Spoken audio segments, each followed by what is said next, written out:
Of all the people surprised to see Caitlin leading the group back to the hostel, none was more pleased than the Mayan girl behind the bar. Maybe they'd actually order something and give her something to do, and pay for it with actual money.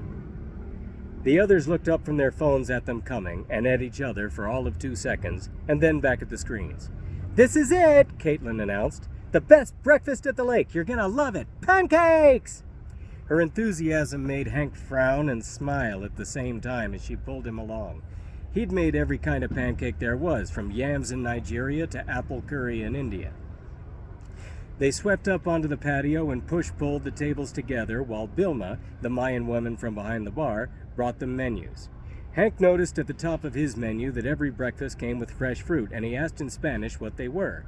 "Bananas, pineapple, watermelon, and strawberries," Bilma replied, smiling. "Okay, I hate to be a pest, but what do you use to disinfect the fruit before you serve them?" "We wash the strawberries with a little bit of bleach."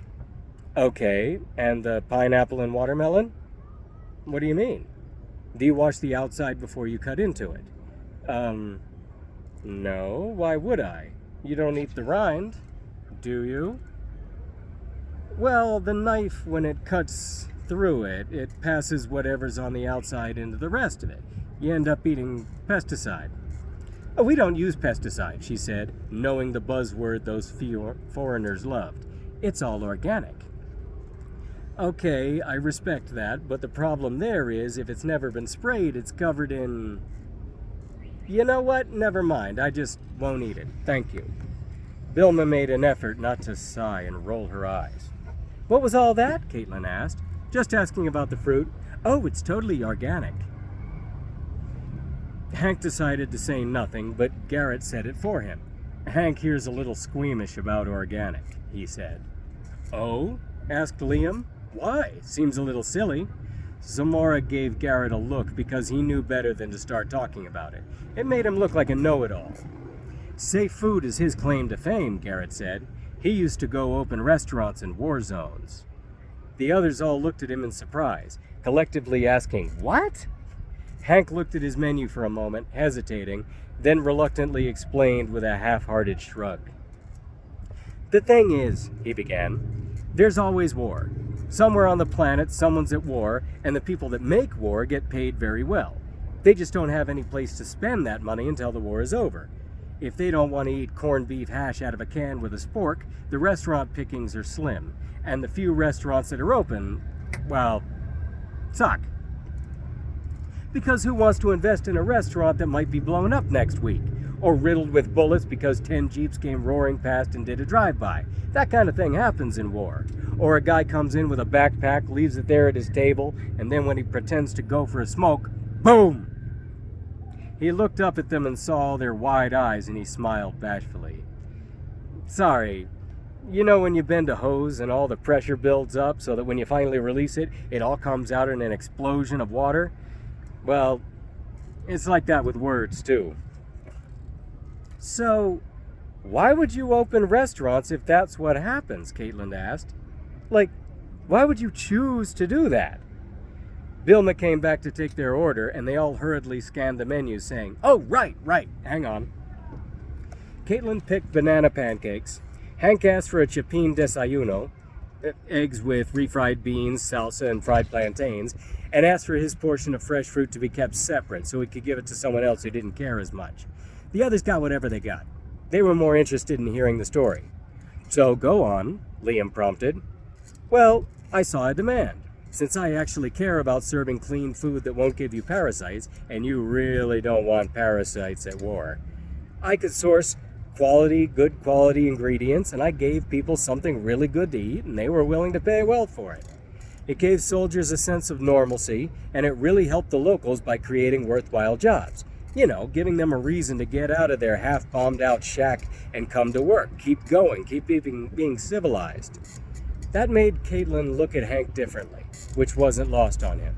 It encouraged him to keep talking, a little more boldly, sitting up a little bit straighter. "I had a suitcase full of spices from all over the world, so I could bring any cuisine you wanted to whichever godforsaken corner of the world. I'd offer local ingredients that I took the time to properly clean, in totally new recipes that people went nuts for. Really complex flavor profiles. It was always a smashing success." And then, when the fighting stopped and either side won, I'd pack up and move on to the next war. He sat there a moment, basking in their looks of adoration until Liam couldn't stand it anymore. That's just like me! All eyes turned to his end of the table, and Hank's jaw set. He wasn't one to seek attention, but it was nice to have it for a fleeting instant, and he wasn't above resenting Liam for taking it away. Garrett, out of loyalty to his friend, answered snarkily, "What, are you a war restaurateur too?" "No, I'm a conflict photographer, like I said earlier, always going out into the thick of it with no regard for danger." He nodded earnestly, making 2 seconds eye contact with every person until Melissa felt the need to speak also to break the uneasy silence, and then he interrupted. "Like when I was in the South Sudan, terrible place, that hellhole. Hey!" He brightened up, remembering something. "There was this one time I saw a monkey that was tied up to a tree, and they told me it was for sale, and I'm like, why would you buy a monkey? But the people told me they eat monkeys there, and I was like, no, I gotta save this monkey. I bought him. It ended up costing me $10, and it took a few days of me giving him food every day, petting him, scratching wherever he wanted to get him to understand where the food came from, because someone said that was how to make friends with him. He'd associate me with the food. So that's when I finally let him off the rope. Yeah, he ran away, but 20 minutes later, he came back, and we were like inseparable from then on." Pause. Then, nodding, he added, "Named him Joey." Hank said, "Yeah, South Sudan was... I loved that monkey for the first week." Jaden, watching them all from behind his laptop, noticed a habit of Liam's. He let a statement hang for a few seconds, leaving an uneasy silence in his wake, and as soon as somebody felt they had to fill it, he'd jump in and cut them off. Then, in the silence left from that interruption, he'd look at everyone in wide-eyed seriousness, making sure no one else spoke while he thought of the next thing to say.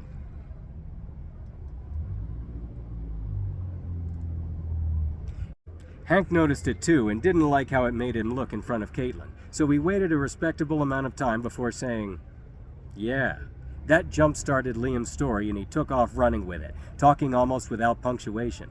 "Monkeys are nothing but trouble, though. Joey stole everything. Snuck off with cigarettes, snapping them all in half and smelling them, then throwing them away. He stole every lighter there was. He stole keys, important keys. Keys to trucks we needed to carry supplies that left whole operations delayed for hours. You'd wake up to the wheek of a tent zipper going up and be like, hurry, hide everything under your pillow, because he'd come in like a hurricane and grab whatever he could and be out of your tent again in a flash, off hiding your shit somewhere you would never find it." He broke off because Bilma was coming back with their breakfast, and everyone else agreed that, wow, that was fast. They waited for her and a young indigenous man, evidently the cook, to set their plates down in front of them. All the dishes had cut squares of banana leaves on them, and the food was arranged on top. Hank wondered if they'd wash them first and really didn't want to ask. He didn't want to be that guy. Caitlin wrinkled her nose at hers and lifted a hand, waving it and saying, excuse me. "See?" Bilma asked. A pained look crossed Caitlin's face as she closed her eyes and took a deep breath. "I didn't expect the syrup to be on my pancakes."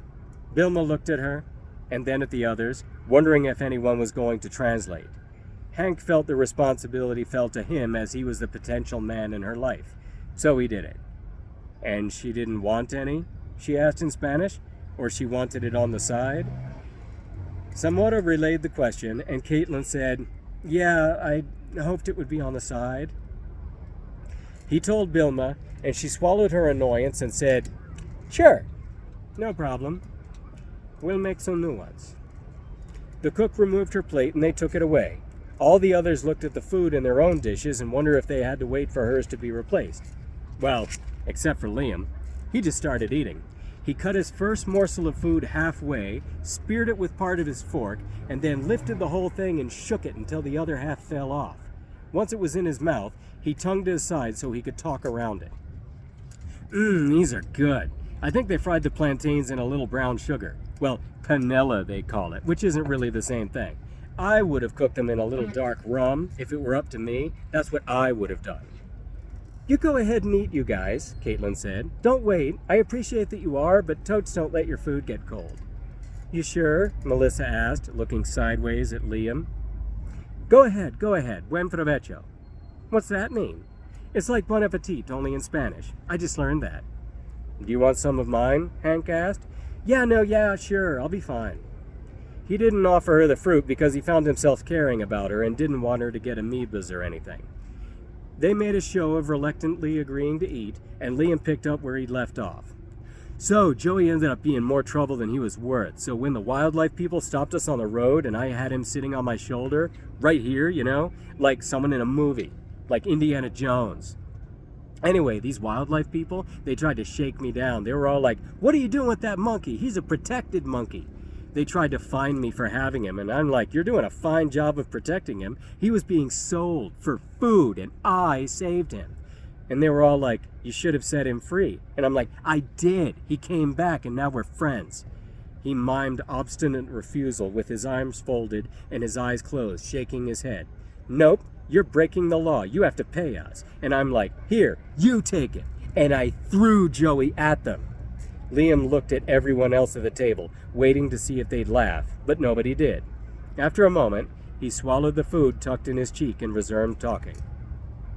They were like, "Whoa!" He held up his hands as if refusing to catch something, not letting himself touch it.